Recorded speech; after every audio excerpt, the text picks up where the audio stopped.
ထိုင်ဝမ်မှာကျွန်တော်တို့ personal income tax လုပ်ထားတာကိုကျွန်တော်တို့ပြန်ပြီးတော့ refund ပြန်လုပ်ချင်တယ်ပြန် claim ချင်တယ်ဆိုတော့အကြောင်းအရာကိုကျွန်တော်ပြောပြပေးပါမယ်ကျွန်တော်နေထိုင်ရာမျိုးကတော့ဝါလီယန်မှာနေထိုင်တာဖြစ်တဲ့အတွက်အခုမြင်နေရတဲ့ရုံကြီးကတော့ဝါလီယန်ကျွန်တော်တို့ tax ရုံကြီးဖြစ်ပါတယ်ပေါ့နော်အခွန်ဆောင်ရတဲ့ရုံမှာဆိုတော့ကျွန်တော်ဒီရုံကိုကျွန်တော်ရောက်သွားတယ်ဆိုတော့ရုံကကျွန်တော်ရောက်သွားတဲ့အချိန်ကညနေ3 နာရီဖြစ်တဲ့အတွက်ရုံမှာလူရှင်းနေတယ်လောက်ရတာဒီကျွန်တော်တို့မြန်ပါတယ်ဒီကောင်တာမှာပေါ့နော်ကိုလိုချင်တဲ့ process ကိုပြောပြီးတော့ကျွန်တော်ဝင်သွားပါတယ်ကောင်တာကိုရောက်တဲ့အချိန်မှာဒီကောင်တာဝင်တဲ့အခါကျွန်တော်တို့ကိုဒီ email ပေါ့နော်ကိုယ့်ရဲ့ personal email ရဲ့ပြီးတော့ထိုင်ဝမ်မှာသုံးနေတဲ့ဖုန်းနံပါတ်တစ်ခုကိုကျွန်တော်တို့တောင်းပါတယ်ကျန်တဲ့ဟာတွေကကြတော့ဘာမှကျွန်တော်တို့မတောင်းပါဘူးအဲ့တော့ဘာလို့အဲ့လဲဆိုတာကိုကျွန်တော်ဒီမှာတစ်ချက်ပြောပြပါမယ်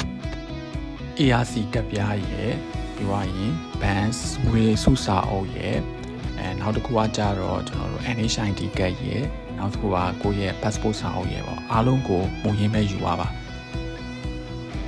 ကိုယ့်ရဲ့ချက်လက်တွေကိုဖြည့်သွင်းနေတဲ့အချိန်မှာကိုယ့် information မှန်ကိုအရှိမပြထားတဲ့ counter မှာပြတဲ့ဒီ screen ကနေပြီးတော့เนาะဒီ computer screen ကနေပြီးတော့ကိုထိုင်ပြီးတော့ကြည့်နေနိုင်ပါတယ်အဲ့တော့ကိုဘယ်လောက်ပေးဆောင်ရတယ်ကို information တွေမှန်လားဆိုစစ်နိုင်ပါတယ်ဒီစာအုပ်လေးကတော့ကျွန်တော်တို့ income tax နဲ့ပတ်သက်ပြီးတော့တရုတ်ဘာသာကောအင်္ဂလိပ်ဘာသာကို2မျိုးလုံးနဲ့ပေါ့နော်ကျွန်တော်ရှင်းပြပေးတဲ့စာအုပ်လေးကိုကျွန်တော်တို့ပေးလိုက်ပါတယ်အဲ့တော့နိုင်ငံခြားသား foreigner ပေါ့နော်ထိုင်ဝမ်မှာအလုပ်လုပ်နေတယ်ကျောင်းတက်နေတယ်ပတ်တိုင်းလုပ်နေတဲ့သူတွေအားလုံးဒီထဲမှာပါတယ်ပေါ့နော်သူတို့ရဲ့အခွန်ဆိုင်ရာကိစ္စရေးတွေကိုသိစိတ်သိဖို့အတွက်ကိုဒီစာအုပ်လေးကိုကျွန်တော်တို့ပေးလိုက်တယ်ပေါ့နော်ဒါအနောက်ကျောမှာကျွန်တော်တို့အင်္ဂလိပ်လိုရှိထားတယ်ပေါ့အဲ့ဒါလေးတွေကိုကျွန်တော်တို့လာတဲ့သူတိုင်းကိုကျွန်တော်တို့ပေးပါတယ်အဲ့ဒါကတကယ်လို့ကိုကစိတ်ဝင်စားတယ်ထိုင်ဝမ်မှာဆက်နေကြမယ်ဆိုရင်လည်းဒါသိထားဖို့လိုပါတယ်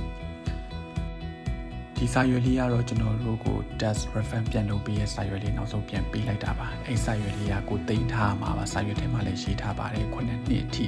လက်ထဲမှာပေါ့နော်ကိုလက်ထဲမှာထားရမယ်ကိုရဲ့လစာဘယ်လောက်ရခဲ့တယ်ကိုဘယ်လောက်ဆောင်ခဲ့တယ်အဲ့ဒါတွေကို calculation လုပ်ပြီးတော့သူတို့ဘယ်လောက် refund ပြန်လုပ်ပေးရဆိုတဲ့အသေးစိတ်ကိုအဲ့စာရွက်ထဲမှာဖော်ပြပေးထားပါတယ်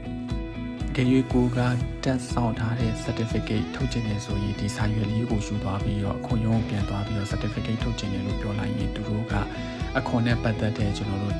အခွန်ဆောင်ထားပါတယ်ဆိုတဲ့ certificate ကိုပြန်နေပြီးတော့ထုတ်ပေးပါတယ်အကယ်၍အခွန် refund ကိစ္စမလုပ်ရသေးဘူးဆိုရင်လည်း9 လပိုင်းနဲ့6 လပိုင်း2 လအတွင်းအမြဲဆုံးသွားတော့ပြီးတော့လုပ်ဆောင်နိုင်ပါတယ်အားလုံးကျေးဇူးတင်ပါတယ်ခင်ဗျာ